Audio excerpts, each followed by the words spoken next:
মায়ের জানাজা ১১টায় অনুষ্ঠিত হলে আমার কণ্ঠ শুনে বুঝবেন যে আপনাদের ভাল লাগবে না। এখানে একটা বিষয় নিয়ে আমি কথা বলব। সেটা হলো যে মৃত্যু কখন হবে এটা বোঝা যায় না। আল্লাহর একটা বিশেষ ব্যাপার আছে এখানে।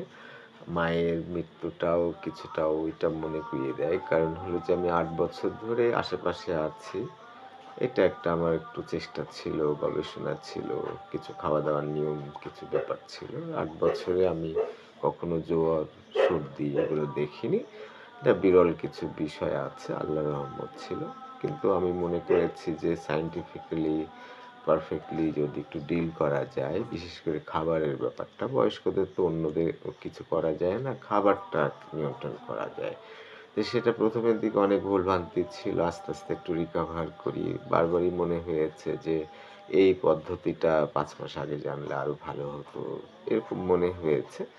শেষের দিকে মনে হলো যে আমি হয়তো পারফেক্ট একটা খাবার ব্যাপারটা এনেছি, শিখেছি বা চেষ্টা করেছি।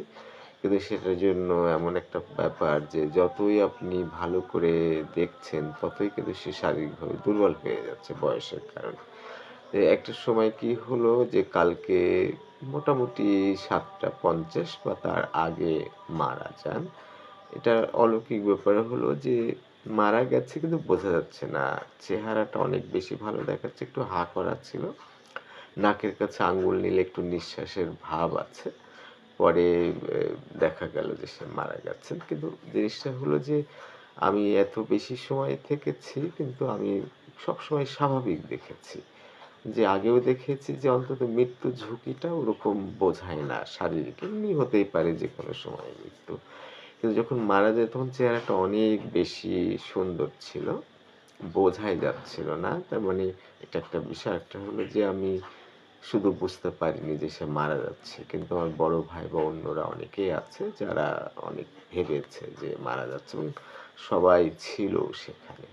তো অদ্ভুত ব্যাপার হলো যে মৃত্যুর অশনি সংকেত সেটা খুব পরিষ্কার না।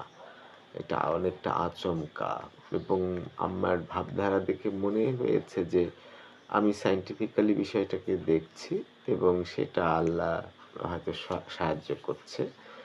মানে একেবারেই সুস্থ এরকম মানে জ্বর সর্দি আমি ৮ বছরে দেখিনি। একটা বিরল ব্যাপার।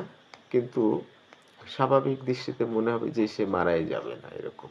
কিন্তু সে কিন্তু যখন খুব সুন্দর অবস্থা তখনই সে মারা গেল। এরকম একটা অদ্ভুত ব্যাপার আছে।